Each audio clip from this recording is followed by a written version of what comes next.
Civic Space TV, freedom always. Good afternoon and welcome to today's edition of the Youth Roundtable on Civic Space TV. I am Phillip Muliisa.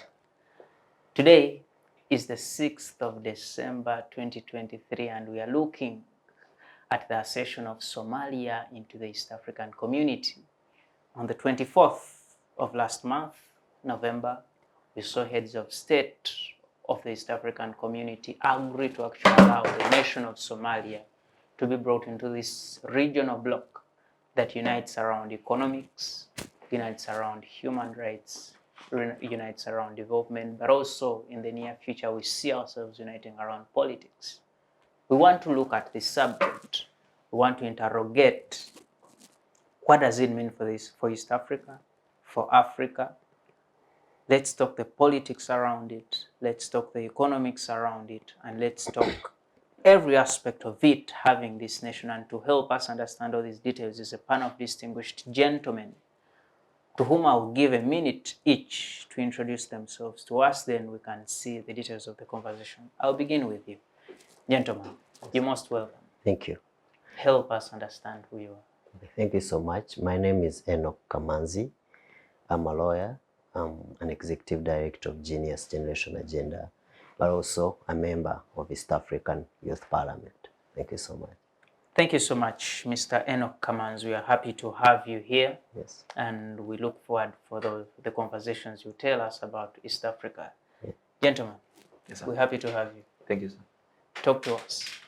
My name is Kevin Mugabi, and I'm the Minister of Information at Makerere University. In fact, the first information minister in the new Makerere, the Makerere of the second generation. So, not even the second generation, but the Makerere in the 2nd century. So that qualifies me to be the first information minister. We're happy to have you, Minister in the new Makerere, Yes. Minister in the new generation, the second. We are running the 2nd century. Yeah, now. we are the 2nd century. Yes. What an achievement for the Ivory Tower, what an achievement for this country, and we hope it can represent the best, train the best for this country in the future. Now, the East African community, here we are. I'll begin with you, Council Enock. Detail for us the background of the East African community, why it is in place, who actually saw it important to have it in place, and generally draw us the background of the East African community. Thank you so much. First, I think the dream was first revealed to Mwalimu Julius Nyerere of TZ, who wanted the East African countries to come. First, there were regions, West Africa, South Africa, East Africa, but these countries had not thought about coming together. They would just belong to the same region of Africa. I think Julius Nyerere saw it wise to also form a community that they can become one family. They can share each and everything, be economics, be trade and everything. And first were 3 countries, that was Tanzania, Kenya, and Uganda. Later on, 2 countries joined. I think it's because of how progressive the 3 countries are becoming. So the 2 countries picked interest. That was Burundi and Rwanda. And later on, other countries kept on showing interest. Then South Sudan joins, I think last year, DR Congo joins, and now finally, Somalia have joined, making it to 8 countries now, from formerly 3, now to 8 countries. But the whole story about it is East African community, and most importantly, the interest is on economics. How can we freely trade amongst the states, the member states? How can we freely trade? How can our people move freely from this country to other country without a lot of bureaucracies and disturbances on the borders? How can we become one family such that it can boost the trade? I think they are copying from, they're picking lessons from some countries like United States, who just joined some 50-something states to form a strong economic a strong economic country and community, it's a good gesture for the countries, mostly for Africa, where small economies are separated and surviving on their own. If they came together, the small economies, and become one person, they can become a more bigger economy. Thank you so much. Quite a comprehensive overview of the East African community, from where it is formed, from the inception of the idea, and where we are. 3 nations to 8 now. I want to come to you, the Honorable Mugabi. He says it was formed to make sure we solve the economics. But before we get into the deepenings of the economics, what do you think was in the mind of Julius Nyerere, Jomo Kenyatta, and Milton Obote here in trying to put together the East African community? Thank you, Phil. My comrade here, he has given a very good comprehensive background of where this all came from. But I want us to appreciate one thing, and that is going to take back the discussants here and even the panelists here to the fact that in founding anything, we have what we call a founding treaty. And our appreciation should be on the ultimate objective of the founding treaty. In the first place, these people looked up to establishing a political federation. And by far, us having a number of 8 member states as of now, this far, 2023, is an achievement that should be buttoned up onto the founding treaty and some of the objectives. We even looked up to establishing a monetary union and stuff. And we are looking up to achieving that by 2024. So we believe what was in their mind was all about establishing a political federation, but not ending there. A political federation that has free trade, a political federation that has people movement of capital across borders. So I believe by far 2023, having 8 member states, we have Ethiopia on the line, we have Eritrea, Djibouti. I believe these people, I think if they were alive, they would be happy by what is happening. Thank you so much. Yeah. They would be happy by what is happening. Council Enock, you know, it's been a long journey, and it's had a lot of challenges. We know along the way, 1977, because of the activities of Idi Amin, this community was suspended, it went out of action, then it is revived in the late 90s. What are some of the benefits you could say these countries, now the tangible benefits, not what was envisaged, but what we see now? What has the East African nations benefited from the community? Much obliged. The tangible benefits so far are a bit not yet visible because I think the member states are still concentrating on mobilization of new members. They haven't gone deep in how they can actualize and realize their objectives. We are seeing their focus is on how to bring as much as possible on board. You see, for instance, last year in March, DR Congo joins, but from then up to now, they haven't paid any coin as far as their subscription fee is concerned. And you see, they are not bothered because what they need is discount on board before we bring in this and this and this. So tangible, we see the first objective was free trade and free movement of people. Yes, the first maybe tangible achievement is that to move around East Africa, you can move without a passport. You can have a national ID, get a travel document, and move around. But when you go on the borders, the tariffs on the products and so on, they are still strict. So I think they are still concentrating on how to mobilize more members on board, and then they can bring together, because as he said, they wanted a political federation, which is not yet realized. They wanted a similar monetary system, which is not yet in place. The monetary union, which is not yet in place. We are seeing free movement of people. But when you go on the borders, the process of clearing and so on, it's not yet achieved.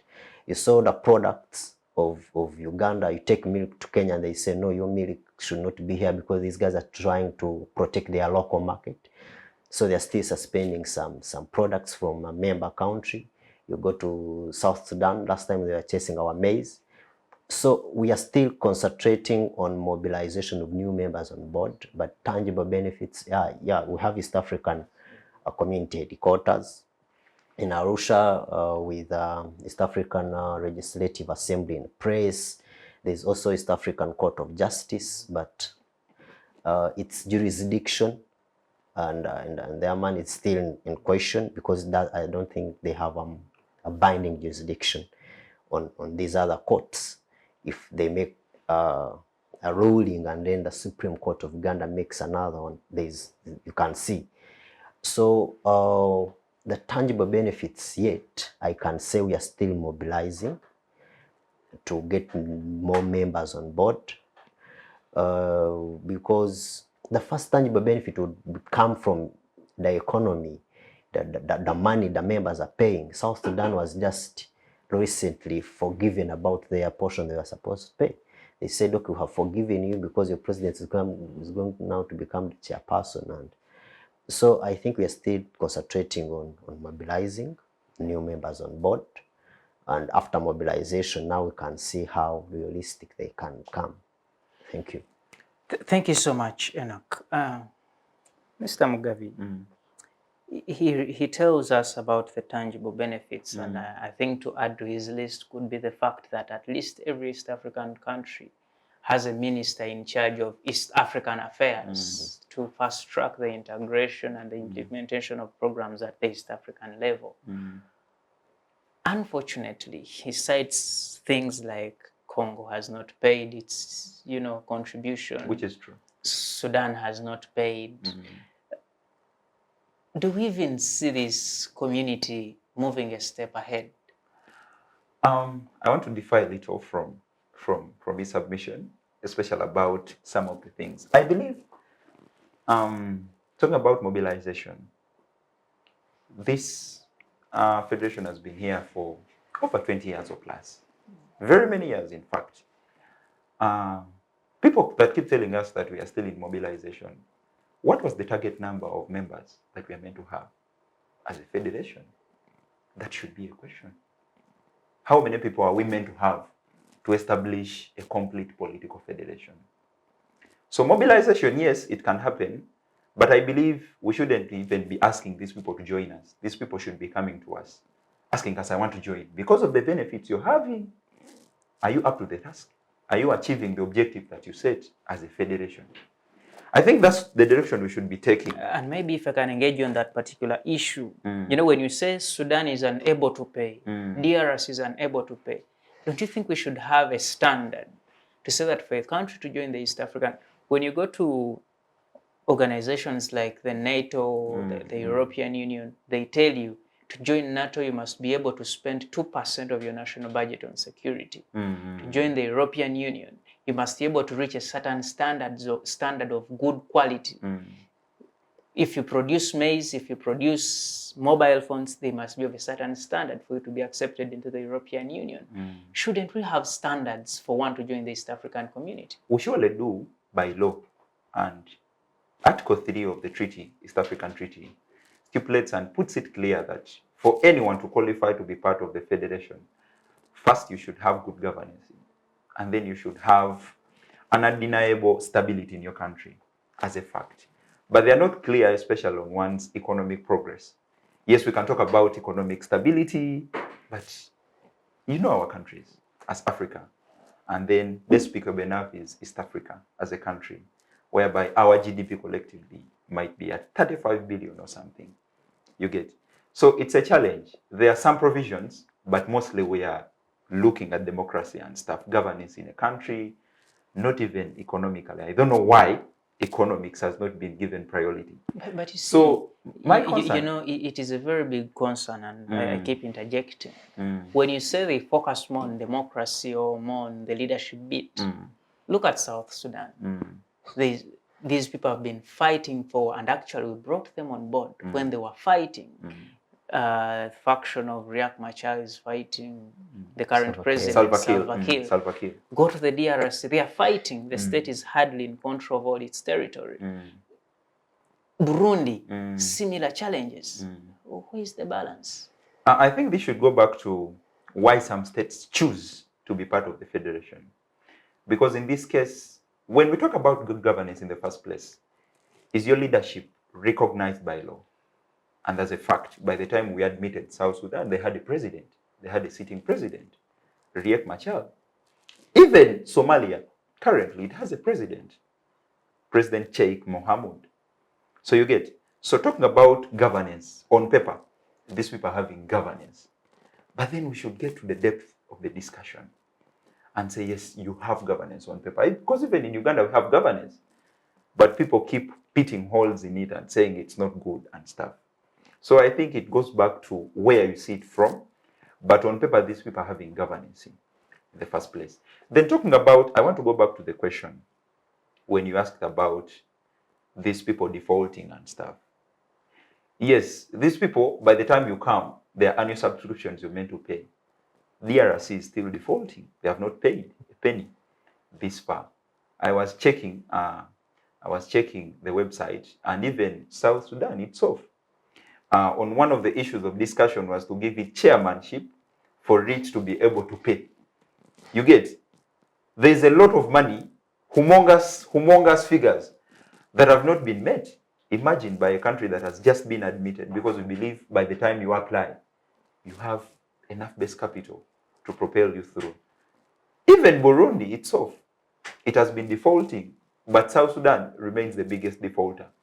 So I think as a regional integration, these people come with their own aspirations as of such, because even Somalia joining us in the first place, it's targeting maybe this strategic security sort of aspect. So it goes back to what someone is looking up to. Thank you so much. And we get into the Somalia conversation. Council Enock Kamanzi. Yes. Somalia is here. We know the situation in the country. The security is managed by UPDF and the Burundi forces and forces around. And they are saying they're in a mass campaign to recruit people to enter into the military so that they're able to take over from ATMIS, which was AMISOM. You know? These people are good at renaming things. But what does Somalia bring to the East African community? Thank you so much. Maybe on the issue, before I dive into Somalia, on the issue of defaulting countries, we can pick a leaf from ECOWAS. They have certain principles at least. They say, for instance, their biggest financing source is that every member have to contribute around 0.05% of their imports, like the money correct from imports and exports, 0.05% should go to ECOWAS. Should go to ECOWAS. So that means your subscription is not at your own will and at your own mercy.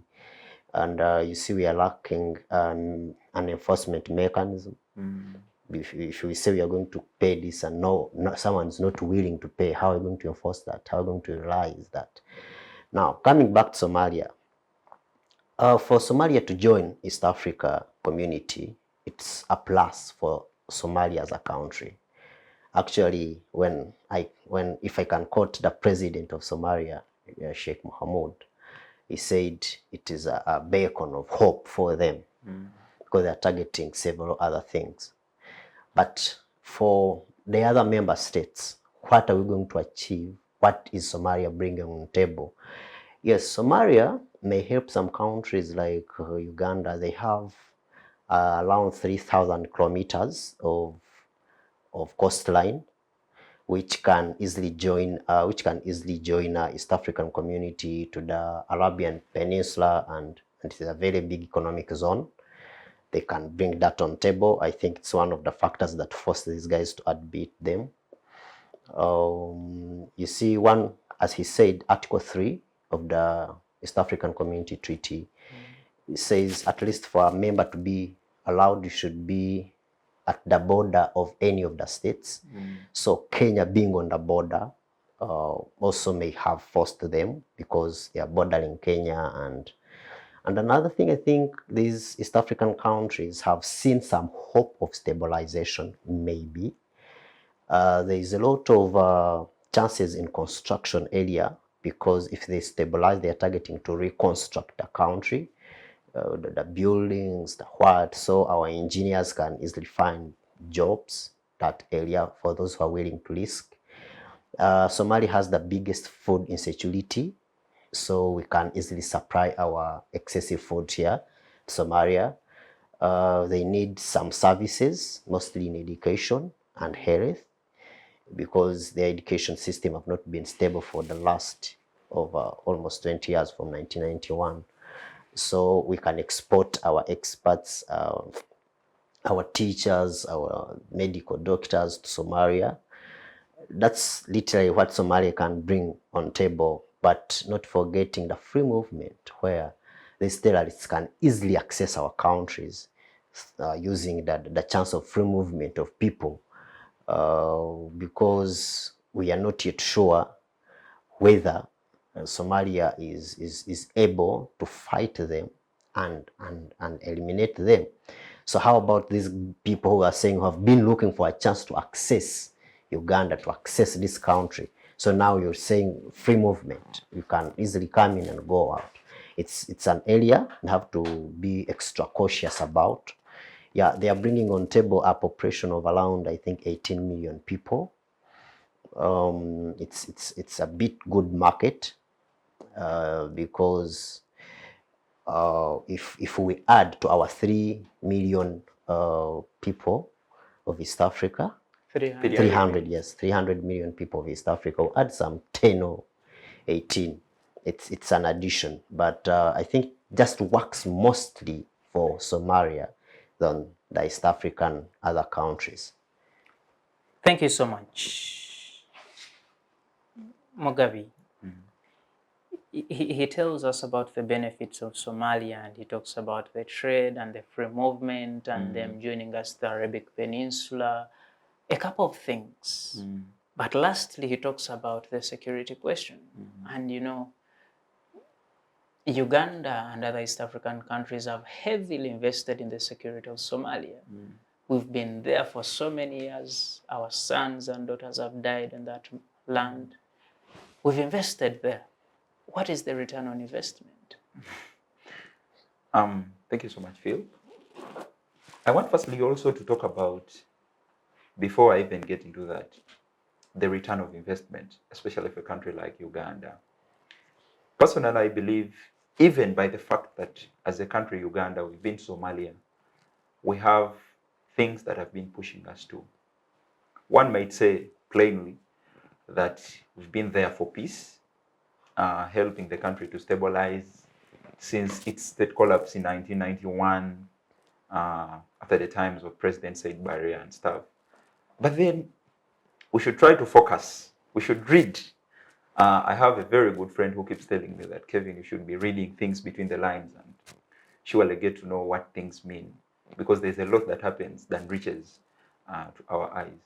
So the return of investment for a country like Uganda, I believe in the first place we should ride on the fact that we've been there for some time. Like you said, over 15 years as a country. And in this, we've been looking forward to achieving stability, because what affects Phil affects me, and what affects me affects you. So as a fact, we've been looking up to stabilizing the country. And then there's life after stabilization. What have we been looking up to? So I think these are some of the reasons that's why even Somalia itself has been looking up to being part of the East African community. So there are reasons. And there's a lot, I believe, that Somalia brings to the table. Like you said, that it has the longest coastline in Africa that connects us to the Arab Peninsula. I believe that's a virgin sort of fat thing that needs to be explored, and this can only be explored if there is stability in that country. Thank you, but briefly, the Al-Shabaab question. How do we, safeguard the East African community from the development and growth and re-emergence of this threat to the community, you know? Yeah, that's by the way very challenging thing that even the people that we are on the table admitting Somalia had surely look into. Al-Shabaab is a very lethal, dangerous terrorist group. And we all recognize that as a fact, especially if you've been reading politics around East Africa and stuff. So the Al-Shabaab exists in the first place. But collectively as a team, having a standing force, I believe we can do away with it. Because now it's going to be a partner-partner sort of relationship. I help you, you help me. But now it's going to be collective.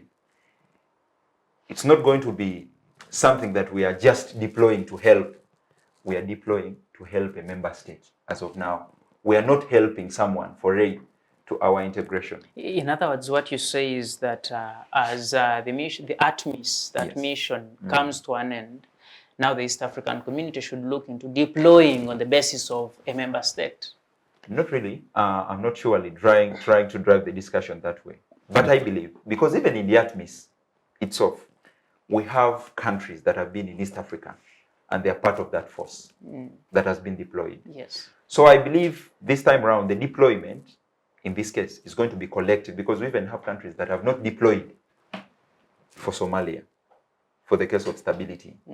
We can talk of some countries that have not deployed. So in this case, having Somalia, because I even believe it was one of the biggest reasons as to why Somalia came to be part of this integration. You get? It is something, it's a security aspect, strategic security, and you surely know that. For example, if I'm a bully, I have someone who bullies me, for example, at campus. I tend to work with some other people that I believe collectively as one, we can tend maybe to have a bigger force to this person. So in reality, that's what Somalia has done. So in this, we are going to have a deployment. Even countries that have been reluctant in deploying, simply because their forces are part of the East African standing force, they are going to be surely deployed in that case. And collectively as one, we are going to have stability as of such. Thank you so much. He talks about deployment. And we've seen in the East African community, recently there's been the East African Standby Force in the DR Congo. The DR Congo says, we no longer want you here. And as far as I know, they said they will not renew the mandate of this force in DRC. This is a challenge, and it's a challenge of trust. Do we see Somalia trusting the East African force in their land? Thank you so much. The security question is a very big question. First, when you bring an example of DR Congo, one, remember these guys are choose one of the member states of East Africa, actually be behind the destabilization. And actually they threatened withdrawing from the community. So they said, you see, one of our member states is funding the rebels and they are destabilizing us. And the East African community did not come to sit and say, let us see how we can address this question.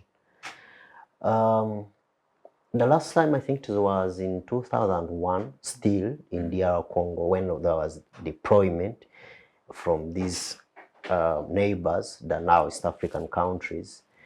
When they went there, they actually did more harm than good. They came and took DRC timber, they came and fought from there, fighting over resources of people they came to rescue. So the security question is a very big question.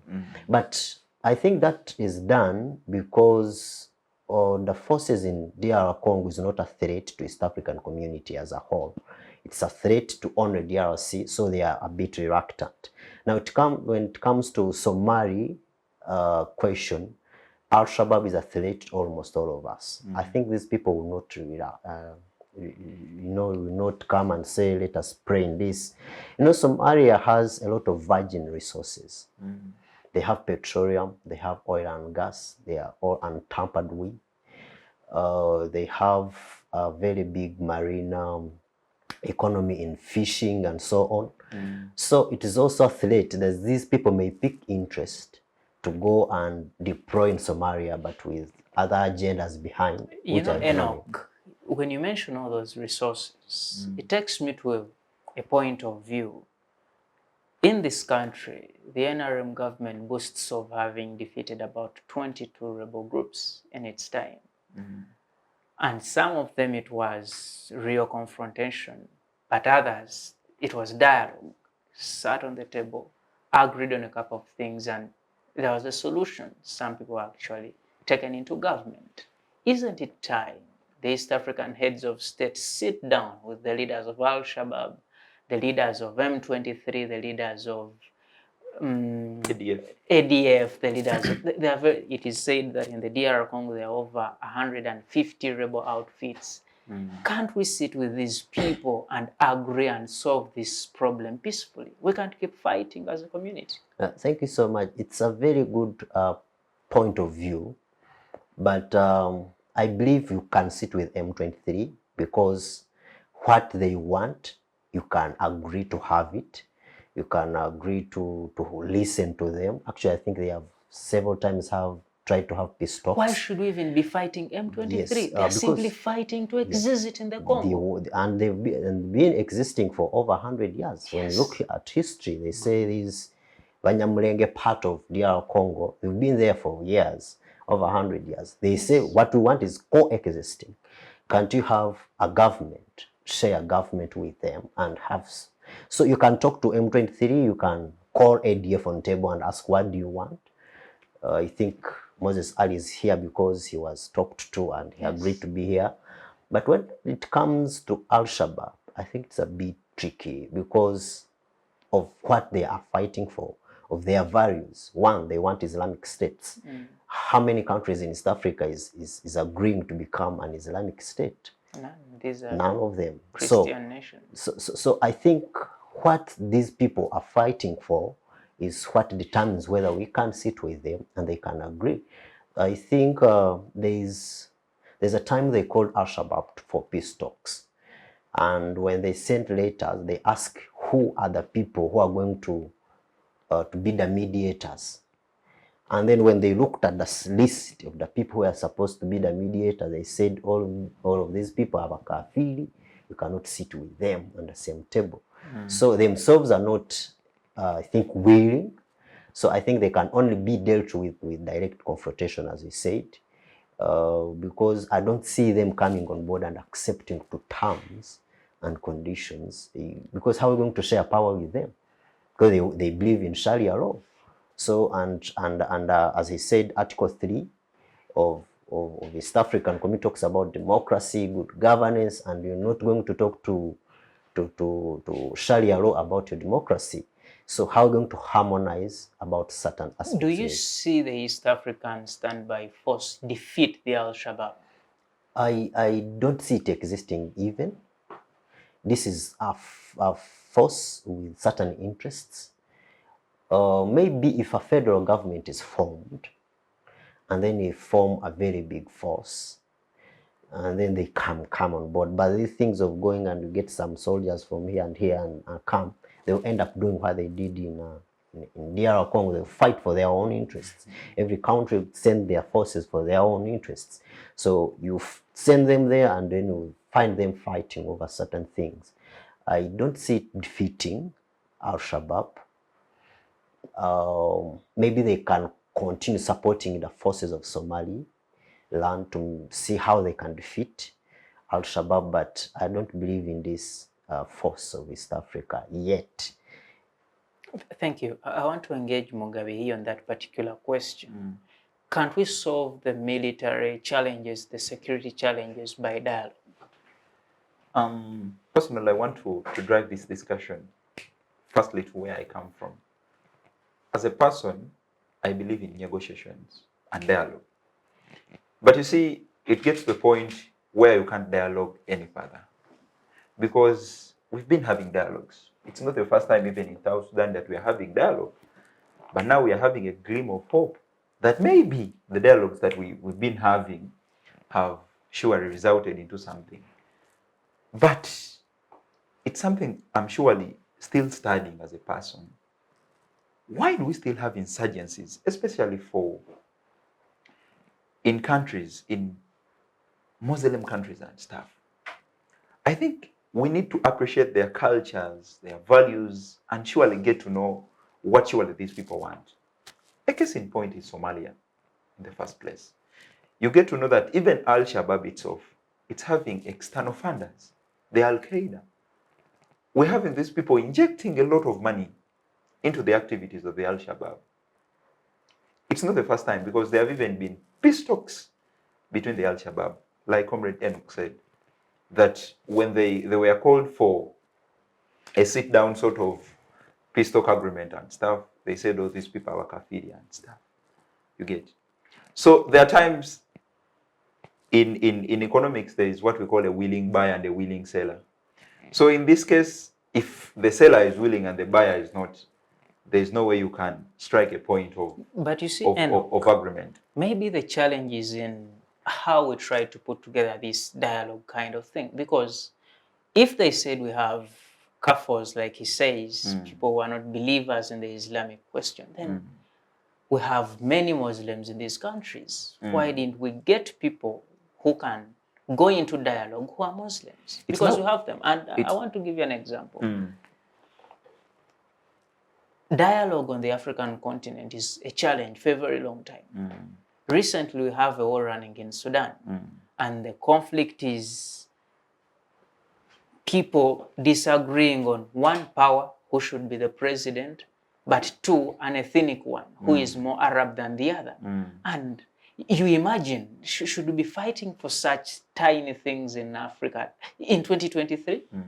So, you see, Phil, I want us to comment on the Somali question, especially as political science students and stuff. I've done political science at Makerere.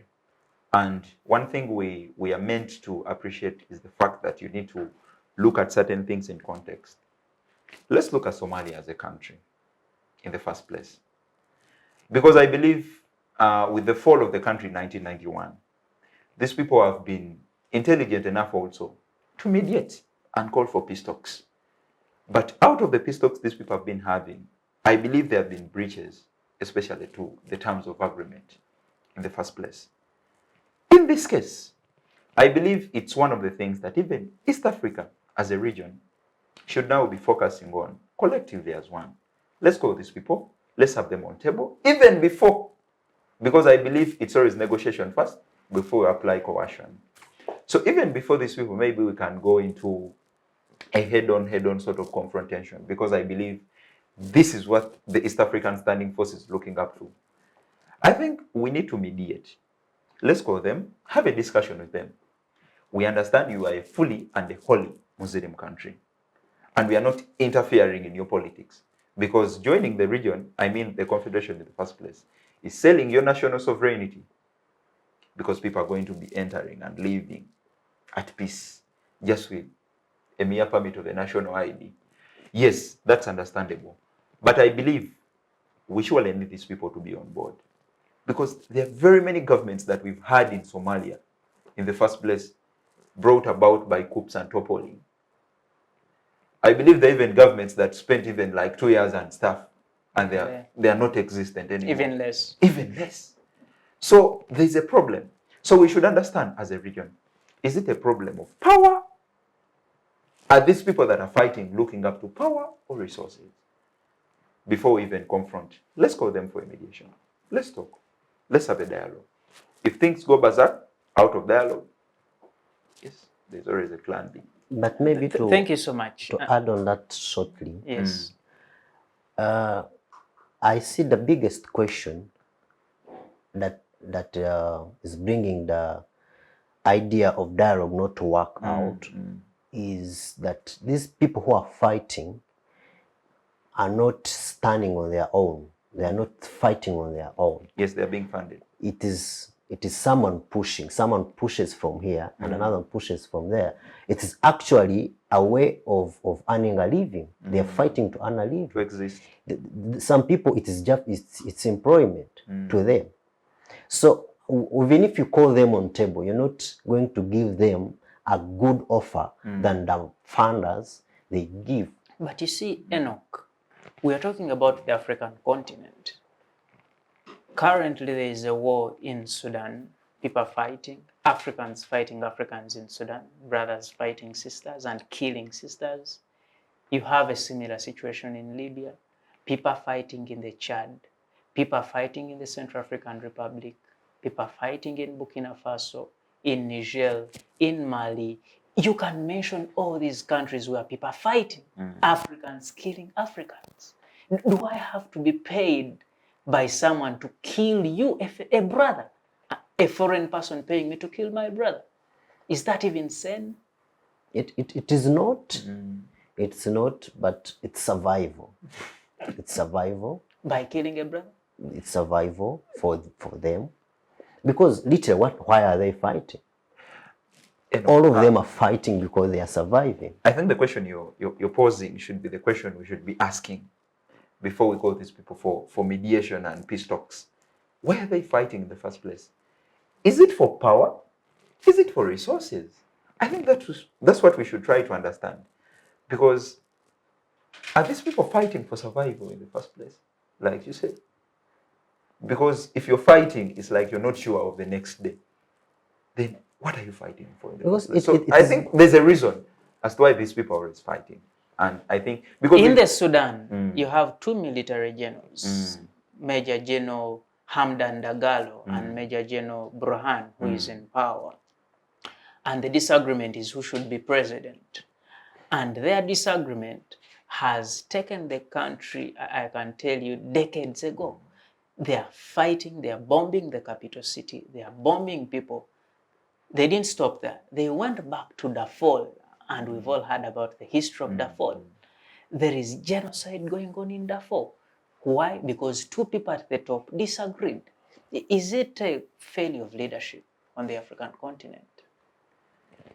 I think the problem we have in Africa generally is about power collectively.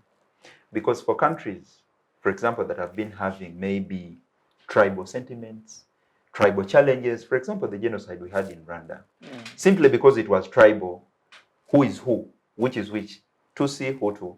I think because it was a tribal thing, that's why we are having peace in Rwanda as a fact, because that's what's tribal. But the problem we have in Africa is power. Sharing this, the bread, is still a problem. Because even in South Sudan, the problem as to why we've been having ups and downs in the country, being the youngest country in the world, is because of power. Who is president, who is to deputize. But you see, the underlying factor on who is president is tribe, because it is the Dinkas disagreeing, it is our boy, it is our son who has to become president against this other tribe. When you go back, you mentioned Rwanda.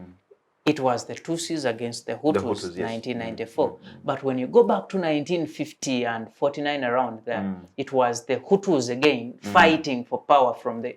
And it is, the bottom line is tribe. Why have we glorified the tribe so much? And I think I need to pick both of you.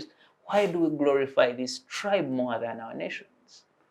I think... Is it so important to that extent? I think that goes back to the people in power in the first place. We have a problem in this country, not in this country, but in the world as a fact, that when a certain faction of people is in power, they tend to have all the favoritism. So that slowly but steadily causes challenges. You get in the first place. Obanga Sigobicha in the first place.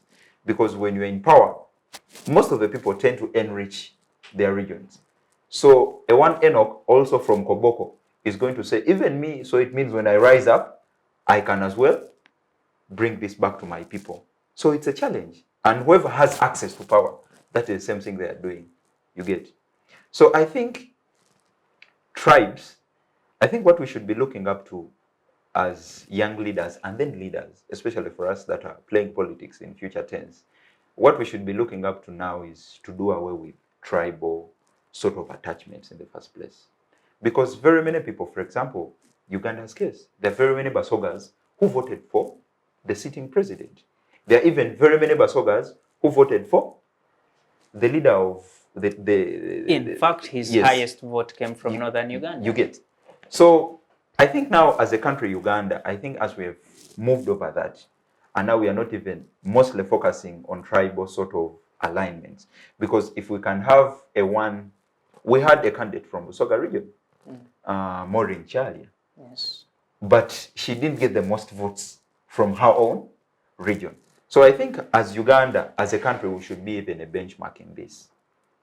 Yes, people can say sectarianism, tribalism and stuff, but then at the national placard, I think we've tried doing away with it. And I believe all the rest of the African countries can surely do away with it.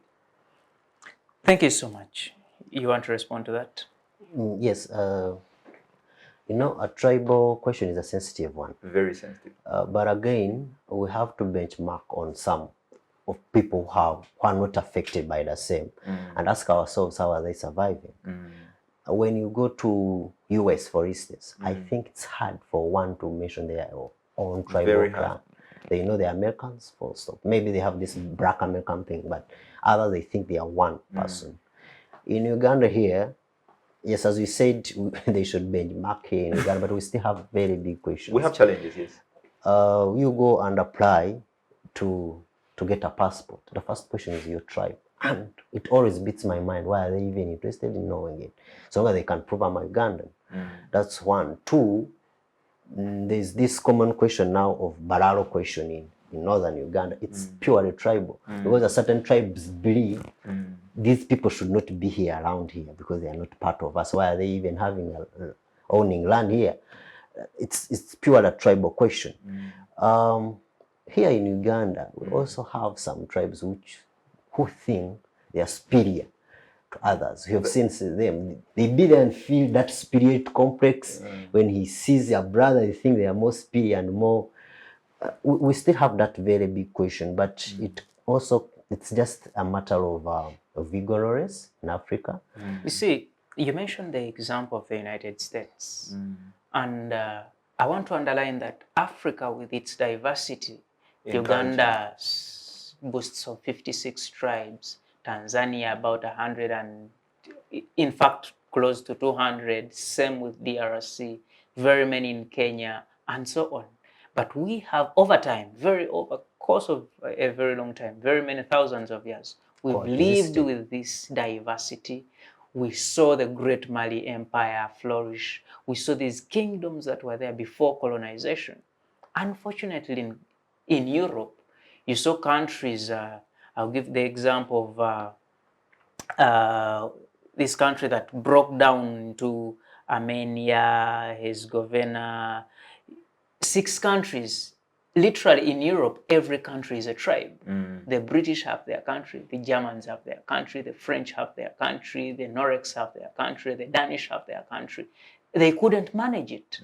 We've been able to manage it. 56 nations in one nation. In America, there was a challenge, but they solved it. Actually, there was a war, the American Civil War, 1865, 66, around there. What is taking us back to start thinking about the tribe more than the nation? What is pulling us back? We've survived this for thousands of years. Yes, it's a very big, it's a very good example. We should ask if Americans ever had that civil war, how do they solve? When you go to Rwanda now, right now, because they have ever fought and they have ever tested how it feels. When you go there and you say, I'm a Hutu, they will take you to prison.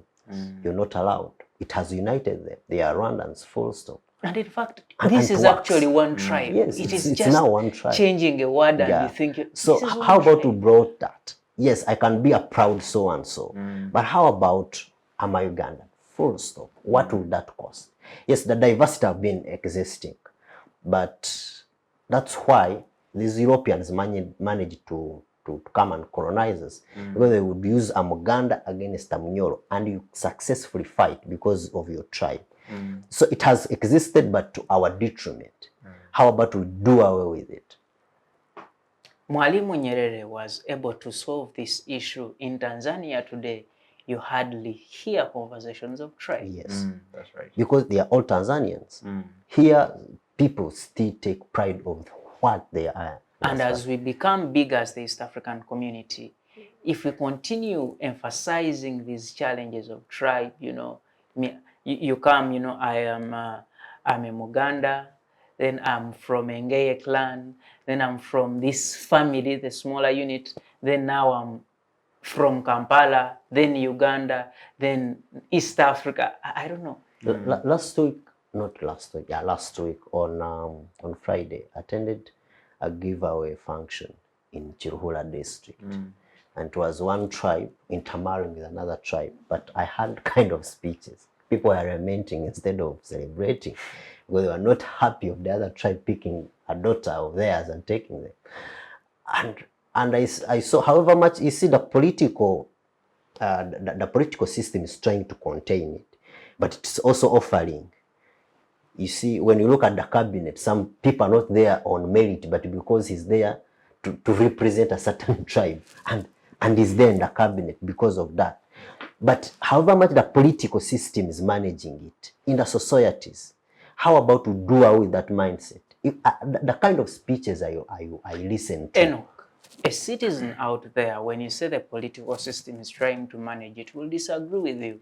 Very recently, we had a report by the Equal Opportunities Commission, and it says Western Uganda takes majority of the favors of government in terms of appointment to commissions, to parastatals, to MDAs.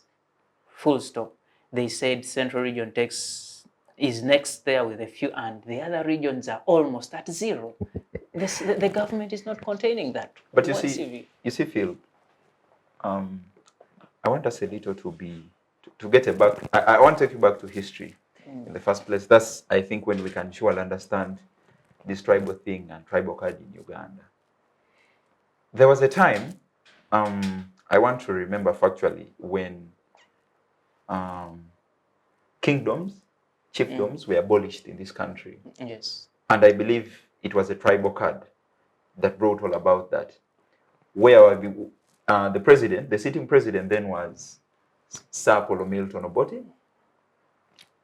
I don't remember properly. And yes, it was Dr. Obote after the attack of the kingdom. Yes. But I think, again, if you interface with UPC people, they will have a dissenting They have a different discussion, yes, as a fact. So in that, we believe over time, when they got back, when kingdoms got back, I believe political leaderships tended to talk to them, telling them, yes, this is how things are meant to be, this is how things are meant to be, and stuff. But of late, because this discussion has been on, by the way, for some good time, especially in 2023, as a fact, especially about tribalism, not just on Twitter, but even in print, even in media. You get, there's been a discussion about this. And we should ask ourselves, why now? Why has this become so eminent now? There could be reasons. And as a fact, because even the leaders, the people, for example, I want to beg indulgence from the president of the National Unity Platform when people were criticizing him heavily, especially for statements that he made in Luwero and stuff, and people were like, no, this is not good, this is a tribal card you're playing and all that. So I believe tribalism as a fact, because people, we get differentiated by tribes. All we need to do now is to have, like I said in a precursor, unity in diversity. Very many countries have achieved this as a fact. But then I believe it comes from the top. If, for example, political leaders, because these people are now influencers, you get, being a leader of a political party in the first place in Uganda, you're influencing people, you influence opinion, you get. What you say in the first place, people are meant to follow. So I believe it goes back to them. Let them organize their societies. And even with the revival, the strength of now kingdoms, for example, in the country, I believe all these people surely need to talk to their people. For example, the Basoga, in the first place, where I fall. We've just gotten, we are happy currently. You get, and we are happy simply because of our tribal inclination and stuff. You get. So I believe that unity that we are having as of now is the one we should mirror on the national stage and say, we are Basoga, yes, in the first place, but we are Ugandans at the end of the day. And I believe we've tried achieving that over and over as a country, but I surely don't know why we are having an insurgency of that. Let me get in here. You know, what is interesting so much about that particular subject is actually we had a couple of voices that saying, oh, the kingdom of Busoga is a clear indication of how Ugandans can coexist. And for them, they said, in the name of Her Royal Highness, Jovia Mutes is actually from a different tribe, but I will not override. What I want to say is, over time, there are voices that say, what has changed in this country, as we conclude on this topic of tribes, is that it is the understanding of politics and leadership and the power of having a position. And they give examples that, for example, there's a time today, we say many people in positions of power are from Western Uganda. A few years ago, they were from Northern Uganda. And some years back, I listened to someone give example that at some point in this country, you had the president being Yoweri Museveni, the vice president being the Honorable Gilbert Bukenya, the prime minister being Professor Apollon Sibambi, the Speaker of Parliament, Edward Chiwanuka Sekandi. You had the commander of the armed forces, General Katumba Wamala.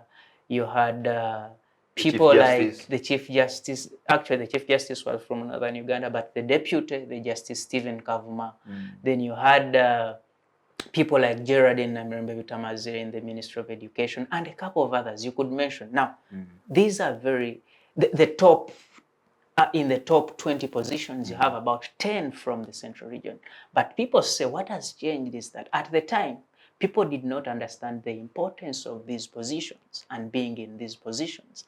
And today, because of education and the improvement in the civic engagements, people are understanding that, oh, actually having someone from Kabarole in this position is so important for the people of Kabarole. Having this person as prime minister is so important for the people of Kotido, so important for the people of Gulu. What is your view briefly on that? That goes back to what I said in a precursor. I'll keep emphasizing. The fact that the people now occupying these offices are taking advantage of them to enrich themselves is now going to be recurrent. Because, for example, I have an office as an information minister at Makerere. If I use it to benefit the people of my hall, in the first place, for example, the people of the other hall are going to be looking up to the same office to use it to benefit themselves. Thank you so much. Briefly. It's not a good idea at all. I don't buy it. The political class trying to solve this will be hard because they are all up to populism. As you're saying, those days, Gilbert of Kenya, Chiwanuka Sekandi, and so on, it was because, in my view, it was because the western part of Ghana was trying to make an alliance with the central. That's why they had those fishy areas. Now that these guys produced a presidential candidate, now the favor shifted to northern Uganda. Just look at currently the vice president. What they are trying to make an alliance with another region, because by then the biggest opposition was from northern, and then this press, central, was supporting the other press. So it now shifted. They are now favoring another part. It's not good. It's not a good idea. I don't support it. However much you try to make favors here, and then you're saying you're balancing them, and then you're making them proud. The more you make kingdoms proud. For instance, the Uganda kingdom is always clear they want federal because they feel like they want also to rule themselves. They have campaign of making Uganda Kontiko of who? Because we should all be equal. So I don't buy the idea we should become one country without tribal attachments, without strangers, just one country, one person. I think a quick one to Enock, yes, very brief. You talked about maybe the government of the day trying to establish a relationship now with a certain region and stuff. But then you're forgetting the fact that we have a gender card now at play. For example, when you talk about maybe the vice president, or that, maybe the president was playing a gender card because he said that we now have gender. Why not a lady from here, from the other side? You see, Maybe the competent Chief one was from there. Justice, the It Commander is in a gov- Chief, the it is a- police. It's a government. Maybe the Okay, competent one. for instance, Ge- the gentlemen, National was Youth from the Council. east. Gentlemen, just- unfortunately, our time is fast Okay, spent. okay. It is a government of fishermen. Thank you so much for those interesting views, and thank you so much, our viewer, for keeping it the Youth Roundtable on Civic Space TV. We are heading into a short break, and we shall be right back. National Water and Sewage Corporation is committed to providing cost-effective, clean, safe and reliable quality water and sewage solutions in urban centers across Uganda. National Water and Sewage Corporation reaffirms its commitment to 100% service coverage, geographical expansion, infrastructure development, water quality, pro-poor initiatives, customer care and stakeholder engagement, catchment and water source protection. Be a water hero. Pay your bills to zero balance. Report all leaks, busts, and illegal water connections to enable us serve you better. Reach us through our toll-free numbers on 0800 200 977 or 0800 300 977. You can also communicate with us through any of our online platforms or visit the National Water and Sewage Corporation office nearest to you. This message is brought to you by National Water and Sewage Corporation. Welcome back from that short break. It is the Youth Roundtable on Civic Space TV. I am Philip Muliisa. Once again, we are looking at the accession of Somalia into the East African community, and we're looking at the benefits, the challenges along the way, and how the future looks like for the East African community. And with me in the studios is Council Enock Kamanzi and Mr. Mugabi Kevin from Makerere University. Early in the conversations, we talked about the challenges and the benefits, but I want us to broaden this conversation. There is a goal of the East African community of political federation. It is a goal long overdue. We've talked about it over a very long period of time. I want to start with you, Kevin. With the accession of Somalia and DRC last year, our population is growing every other time. New dynamics come in whenever you have a new member. We are looking at getting a monetary union next year. How feasible is this process of the monetary union and subsequently political union? Thank you so much, Phil. I believe, like you said, the ultimate goal for the East African community is a political federation. But then this comes with other things that we are meant to achieve first as the East African sort of community. But then the monetary union still has challenges because this is going to come with one currency, for example, for the region. So we are looking up to achieving the monetary union by 2024. And this surely comes with a lot of things in the first place. First, our currencies should be harmonized in the first place. But then we have a challenge in East Africa as a fact that we have currencies that are stronger than the others. So it's going to take a lot of time again for these people to achieve certain standards for their currencies to be harmonized. Because in the first place, we have, for example, the Ugandan currency that is way less, way below currencies like the Kenyan currency. For example, factually, 500 Kenyan shillings is more or less 10,000 of Ugandan money. So there are standards to these things. We have a lot to achieve to achieve a lot of this. Kevin, in that aspect, when you have the Ugandan currency weaker and the Kenyan one stronger, when you combine these two, and you know what determines the strength of a currency is basically the exports you have vis-a-vis the imports, the ratio in there, and a couple of other things. We become stronger. We're exporting more as a region, as a bloc, rather than discussing as a single country. That is a fact. But then it gets back, for example, to countries that are having weaker currencies in the first place. Because I've even had a conversation about this and how the monetary sort of union is going to be achieved in the first place. And that has always been the concern. Our concern now is, yes, we are looking up to achieving this. But then, like Comrade Enock said in the first place, that we are even still mobilizing more and more countries. So I was challenging most of the people that, yes, if we're having a target, for example, saying we want 15 people, you get, I think all this should be achieved after achieving our targets in the first place. Because now it's going to be taking us back and forth. For example, evaluating, looking at currencies and stuff, for them to be harmonized into the one currency of the East African community, getting back to the political federation.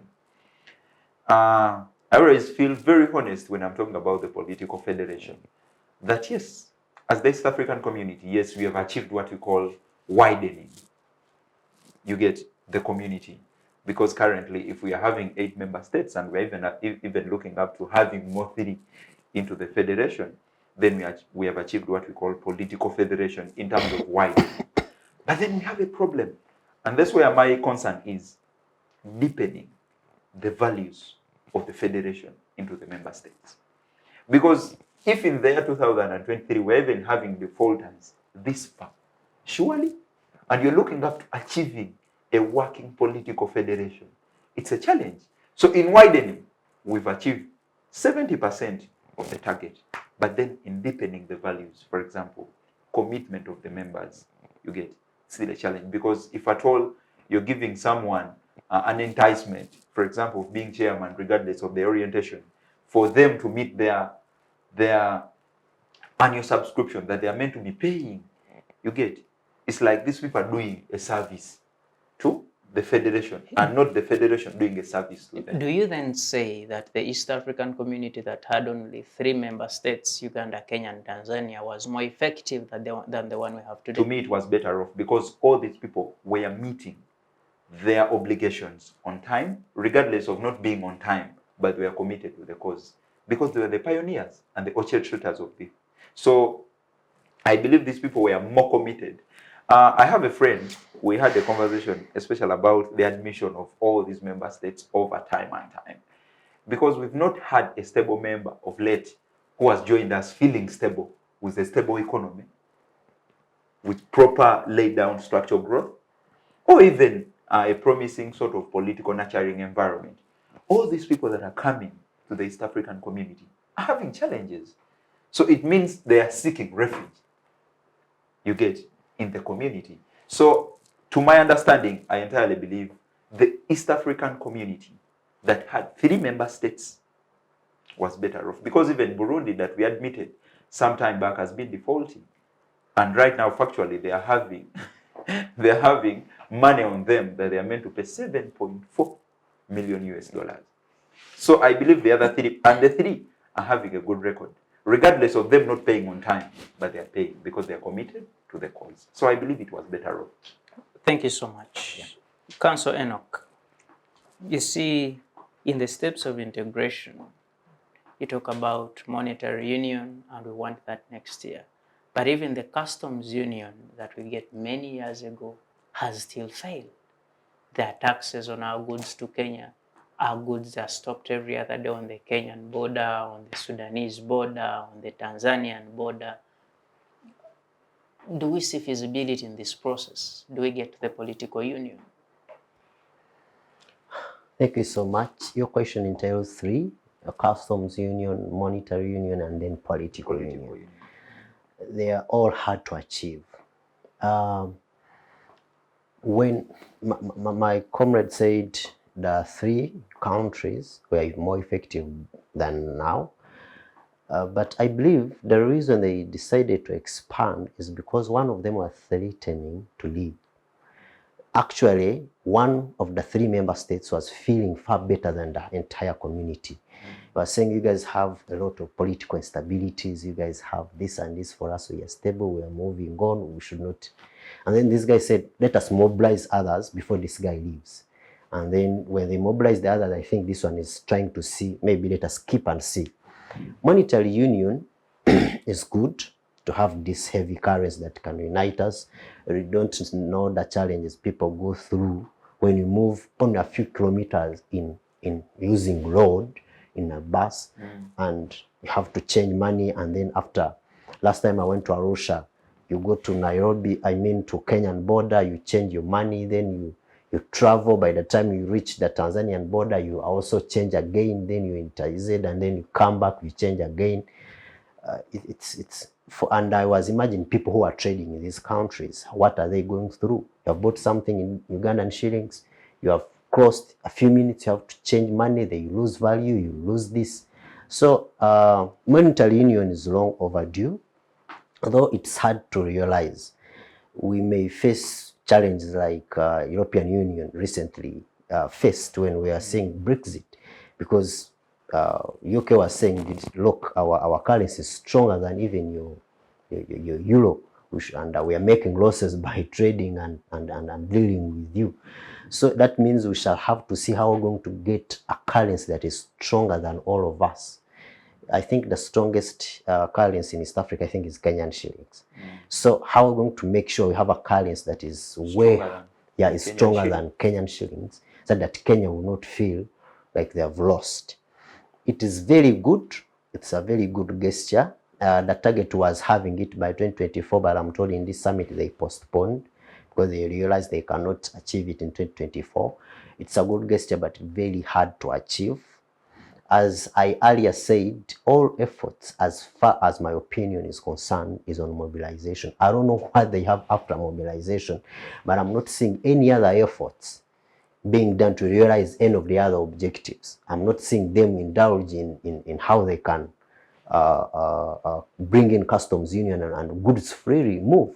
It's very hard. They are not talking about it. You talked about political union. Last time, the two member states had issues. That was Uganda and Rwanda, and their issues were purely political. And when they had issues, they are both political. They are both East African countries. We did not see any of the East African countries trying to bring their member states who are having certain issues, to bring them on board, on table, and see how can they solve the problem. We saw the countries actually going out of East Africa to Rwanda, Angola. Yeah, to Angola to go and negotiate from there. What was Kenya and TZ and then South Sudan doing when two member states were fighting? That talks to the strength of the commission. Yes. How do we make it stronger? So how do we make it respectable among member states? It's all about political will, because our political ruling class ready for that? Are they ready to be scrapped of some powers that if a commission in Arusha issues a document, a government trembles and humbles themselves and follows that document they have issued? Because if there was that power and there is a conflict, a commission would sit in Arusha and say, no, Uganda and Rwanda are fighting over this and this, but we have seen, we have tried to review and have resolved, you should do A, B, C, and D, and see the member state governments are following the instructions. But is there any political will? Because the political question is a very challenging question when you come to our politics in East Africa. You see, Enoch, you mentioned political will. The East African community is a regional body, not for President Museveni, not for President Kagame, not for President Salva Kiir Mayardit, or President Evariste Ndayishimiye, all of them, Felix Tshisekedi, Sheikh Mohammed. The interest of the community is myself waking up in the morning, knowing I'll get on a bus with my tomatoes, go to Kinshasa, sell them there. No one is asking me for a document, no one is asking me for a tax, and in the evening I return sleep in Kampala. The interest of a person in Somalia is waking up in the morning and they know they can jump on a bus, come to Kampala, go to Kigali, cross to Nairobi, continue to Kinshasa without any challenges. They are able to trade, to make money and get a living. Why are we putting it to politicians? Yeah, Where is the ordinary man? I see your view, and actually whenever a political union and a political federation comes in the issues of East African integration, I highly distance myself from that. I don't like the idea, because if it was possible, let us leave the governments to be the government. Let us first leave out the political union, because we even have different political systems, and I think no one is willing to leave theirs. Some of them are believing in communism, others are capitalists. Then there is now have been joined by Islamic state. They have their own political system. So it would be better if we first left out the political part, to first concentrate on customs union for the better, because it's what actually works for the citizens most before we indulge. Because when we indulge into political union, to create more problems which cannot be solved right now. Because we admitted in, when you talk about Article 3, we admitted in Somalia, I think last year, Transparency International ranked Somalia as the most corrupt country. Can we indulge into that? Do we have time to go and see how they are corrupt and try to see how they... Can we first leave that and make sure that trade is smooth throughout? We first concentrate on monetary and customs union. The political system, first leave it out, such that we first achieve this. If you achieve this, maybe the population can push for the political federation. Otherwise, we're going to see some trying to be the godfathers of others, and then others will fight these ones because they cannot agree politically, in my view. I think 2 years back or 3, they signed a treaty on certain professions about cross-border practices. For instance, if I am a lawyer here in Uganda and I have all my practicing certificate from here, I have gone to LDC, I have done each and everything. When I go to Kenya, I cannot practice. And the legal system is similar, each and everything is the same. Even if you are in Kenya and you want to come here, you first go to LDC. You've been practicing, but you go to LDC, first take a course of around 6 months. And after, you can now go into internship under a senior lawyer to make sure you can now practice here. If you have a client in Uganda and you are in Kenya and you want to represent them, you write to the Chief Justice of Uganda to give you permission. You're in Kenya. I'm just bringing an example. Just of Kenya here, a few kilometers. Yeah. And we have the similar legal system. We are all colonized by the England, have the similar laws. The Exactly. systems, you know, we've seen Ugandan medical doctors being denied certificates in Kenya. We've seen Ugandan lawyers being denied in Kenya. We've seen it is happening. It is real. So how this community helping us, the citizen, the ordinary citizen, before we talk about presidents and so on? How am I going to earn a living if I've got a client in Nairobi? How can I go and earn a living there? And then say East African community has actually worked for me. This is what we literally need before we bring in other political union. In fact, we have people from the East African community who are termed as refugees in other East African communities. Please. To me, I believe the aspect of monetary union in the first place, and even political federation, I want to get back to my submission and say, because we currently have one author, one person who was there when these people were maybe driving the political, the monetary and stuff, and that is our president, President Museveni. I surely think he understands the political federation and this monetary union better than any other president currently. And he's an economist. In my understanding, yes. Because in the first place, Uganda has surely tried to align, especially with the political federation and even the economic federation. When a country gets admitted in the first place to the East African community, the first thing that you trade is your national sovereignty. But we are having countries in the first place, for example, Kenya, even South Sudan, that has just been admitted. You get establishing boundaries. For example, firstly, it's protecting its local market. So, in theory and on paper, they have traded their national sovereignty. Because in the first place, when you trade your national sovereignty, it means you have subscribed to a certain sort of system that is meant to override over this. But then, even South Sudan, that doesn't even have machines and testers to test our maize, is pushing back our maize. Because it's copying from Kenya that is having testers. How does that even happen? And saying, our maize is having worst case scenario is that actually South Sudan is claiming some piece of land from Uganda. You get? You get, so it gets back to the authors. What surely to them was the political federation? Because if we are admitting people who are still protecting their local market, so how are we going to achieve in the first place the economic integration that we are looking You at? actually talked about borders. Kenya and Somalia, the new member, they have issues on their borders. They have issues. They have and challenges. yeah, they are saying this belongs to me. They have And even they are both admitted on to be in one land system. and in the water. Yes. They have challenges You get there. it. So- I don't know whether we've solved our issue with Mijingo Island, have we? It's a challenge. So even in the first place, for the political one, we're having territorial problems as us. And even a country like Somalia that has been admitted, it's still having internal challenges, clan problems inside it.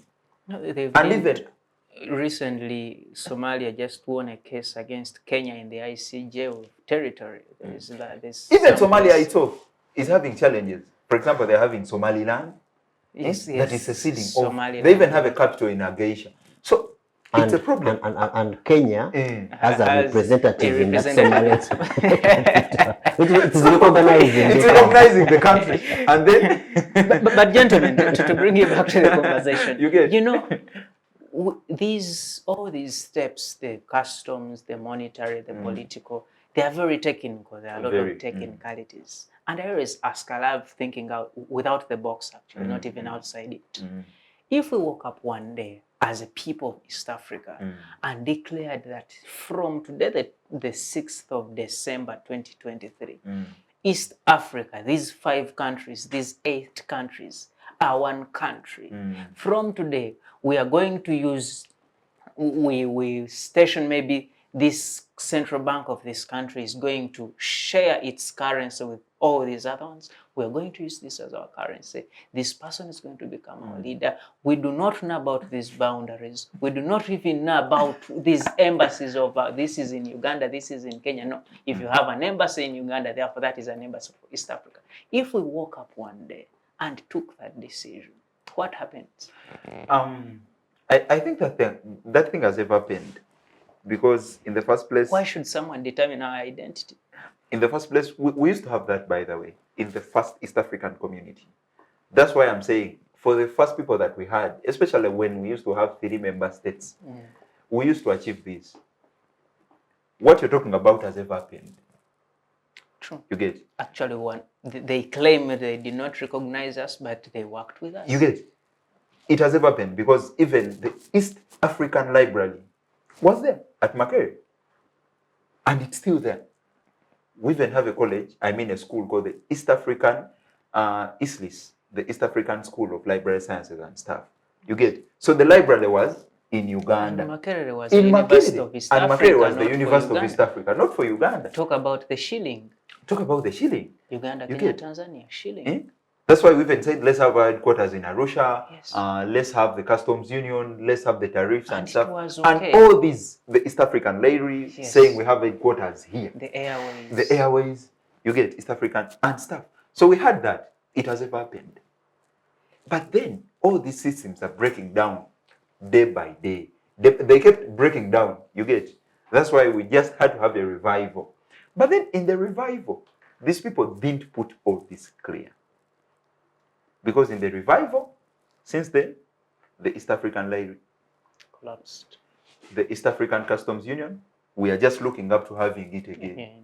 The East African, even the Court of Justice, it's there, but like It's my a friend shadow. here said, it's persuasive. So it doesn't have binding decisions. So I think our heads of states also surely have a lot to do, because it's them that still are protecting their local markets. Because, for example, they have stopped our maize from entering Kenya. They have stopped our sugarcane from entering Kenya. What does the president have to say in respect to the values of the East African community, especially on economic integration? In fact, there is always a debate that Uganda is the only compliant nation And that's as what I'm regards saying. East Africa. Because we are But having two, Condom 7. when you saw the recent The petroleum amendment bill, it is said, so some of the people have the view that it is a response to actually Kenya, because remember earlier it was Kenya that was doing this business for us. So we said, you are stopping our milk and maize from coming. Oh, then we should also take away this deal from you and do it ourselves. But that is a conversation that is not so confirmed. But I want to ask, he keeps mentioning mobilization and we're getting more people. And we know that strength of nations depends on a couple of things. Its military, you can talk about its military, but most importantly, its peoples. One of the reasons China is a powerful nation is because of its population. Very many people, and we are raising that population. We are raising our land area. The resources, when you talk about the resources of the DRC, the resources of Somalia, South Sudan, Uganda, Even here Uganda. the resources we have. Everywhere we have these resources, but we are not in control of these resources. Take the example of DRC. We have the largest UN mission on this planet in the DRC to create peace. In the same place, you have the largest terror happening in the world. You have the largest number of rebel activity and rebel groups in that same particular, where you have the largest UN contingent. How do we gain control of our territory as East Africans? I'll start with you. So, like you talked about, the fact that even, by the way, I want to blame the people that we are representing Somalia, especially as we are going to sign the accession treaty, because their price tag, especially to their accession into the East African sort of community, was that us as a country, and that was their president, us as a country, we feel we are very confident we have natural resources that have not been explored. But in an anarchy of a state like Africa, East Africa, take an instance, states have been broken down because of resources. Exploration, the looting that happens, first, they start by looting these resources, meaning you're prone to war. As a matter of fact. Yes. As a matter of fact. So I surely challenge them on using that as a price tag for their admission and application to the East African community. In the first place, they're going to be exposed to more terror threats. Because we even want to talk about power and all that, but then we should be introduced to the fact that now there are resources that themselves have said, we have petroleum, we have gold, we have uranium here, we have this, we have this. So plainly, you're inviting a lot of people to come and be part of your system, to come and be part of your country. First, not looking for power, but looking for your resources. Getting back to your question of saying how can we achieve peace, stability, control of our territory. And control of our territories. I surely think that gets back to, first, to ask the population and even to the leaders. Because in the first place, there was controversy that was going to rise, especially from a presidential statement of saying, these are my resources. You've heard of that? Yes. These are my resources. My oil. This is my oil. This is my this. You get. So controversy in the first place was going to arise. But then achieving our independence and sovereignty as states is by law provided for as a country. We have this provided for by law.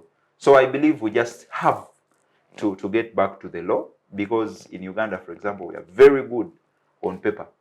Jotting down things, we are very good people. So let's get back to that. Implement what was stipulated in the law. For example, we should have control over our resources, and all citizens of this country should benefit equally. You get in the first place. That achieved, I think we shall have control over our state. But even when we have nationalism and patriotism, even as a course unit, we are not going to have control over this. People firstly should take ownership of their country by feeling part of the country, and that will have the ownership, and even people feeling part of the Thank you so much. Councillor Enock, recently we had a president of this continent ousted in the names of Ali Bongo, who had inherited the seat from his father, and combined their family had been in power for 55 years. And we know that Niger is a country of 2 million people, 2.5 million people, and it is 5 times the size of Uganda. And it is one of the countries with the largest uranium deposits on the planet, gold on the planet, very nice diamonds, and a couple of others, lithium and so on, very wealthy nations. At the same time, it is one of the poorest countries on the planet, with 2.5 million people and 5 times the size of Uganda. How do we consolidate the resources in the East African community and make sure they benefit the peoples of East Africa, so that we go from the impoverished status we are in to global competitors economically and socially? Yeah, the first move, the first move is having the idea of integration. First of all, I know it is a very big threat to the colonizers and exploiters. Every time they see these so-called failed states joining the somehow strong states, it's a threat to them. And I know they're going to try as much as possible to see how they fight it. The only way we can consolidate them is first recognizing that we are weak. We cannot stand on our own. The only survival mode we have is uniting ourselves. Let us unite as East Africa. As you were talking about East African Standing Force, let us have one voice. Let all the people, the population, not the political class, the population, because the political class is somehow used to actually exploit the resources. So let the people get involved. As you earlier asked about how people can say, you know, this is our country, we no longer want borders, and what the population. The biggest question would be on who can do that, because just go out here and look at our population. What are they minding about? Who even knows that there is East African integration? Very few elites who know about it, and they take it. You know, somebody's focused on how they survive and get. Citizens on the fast tracking of integration and monetary and so on. And in one of the high-level meetings somewhere, people joked that who actually saw these committee people, because at that time they had finished all the 5 countries and they claimed they had their recommendations from the views of the people. But actually you could hardly get 10 people who know that the committee was in Uganda or was in Kenya or was in Tanzania. Personally, I didn't know. Yes, Yes, you were a political so what you put out is a very important aspect. So, but the only survival option we have, because look at DRC, with all the minerals in that country, it's our neighbor, and having the poorest population there, people are struggling. It's the only survival mode we have is when we are united. Trust me, when we are united, the 8 countries having the force, no one can come and take our minerals. But the biggest question, I know these people always fuel and try to make sure we are not united. You see, we are being disturbed by political ambitions from different political players, because their only worry is, what if I am no longer the king, there's someone above me. Who can write, you know. They want to control as if it's their families. That's the only issue. But we are one people as East Africa, and we can speak the same language towards certain goal. But when we see someone saying, I'm going to cross the border, and then because that's the worry. That's the worry. If you have one currency, what if there's a body who is above me? So the president tries to pray down all the other efforts, because the worry is about someone may be above me. But the only way we can survive and protect, and it is possible, I want to assure East Africans, it is possible if we are united. If we are united, if we can encourage certain things like intermarriages, have the common goals, have the same political and legal systems and economic policies in place, we can come together and stand on our own. The only reason we are colonized because they managed to divide us. They managed to make Uganda fight Bunyoro. Only that option. It's the only reason. That's why certain districts were cut off from Rwanda to Uganda, because a king in Rwanda was trying to become hesitant. And they got the Mpororo part, which was part of the other side, and then brought them here. And then if they manage to do the same here in East African integration, and of which I think it's what they are on now, they're going to very painful history. I want to talk about something very sensitive, briefly, if you could permit. Please. Talking about that, I want us to have a geographical allusion to countries like Singapore and the Saudi in the first place. These countries, when you read history, they were worse off than Uganda by 1971 and the times of President Idi Amin.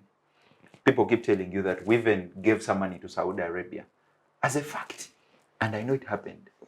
So what we should... Yeah, we did. Yes. Even actually in World War, before you go to that, even in World War II, Uganda gave aid to the UK. So now the question should get back to that.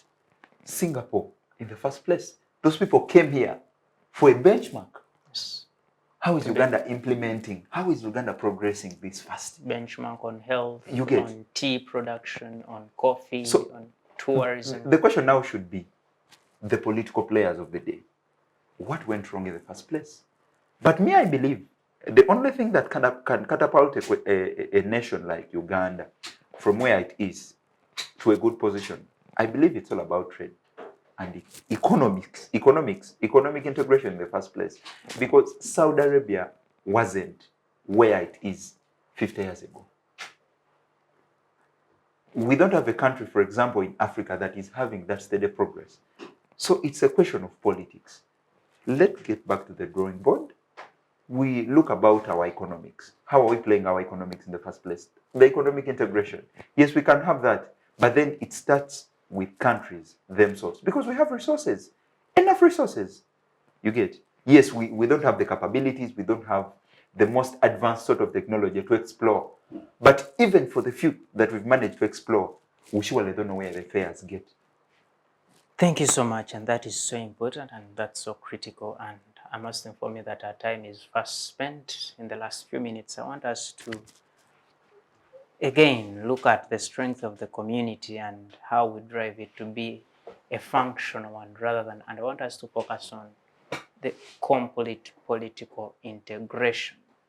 How do we get the will of these politicians to see that they actually agree to giving up their power to some individual? If it is Enock giving up to Kevin to say, be my leader and let us grow this East Africa, how do we get statesmanship into our leadership today to see that we achieve that?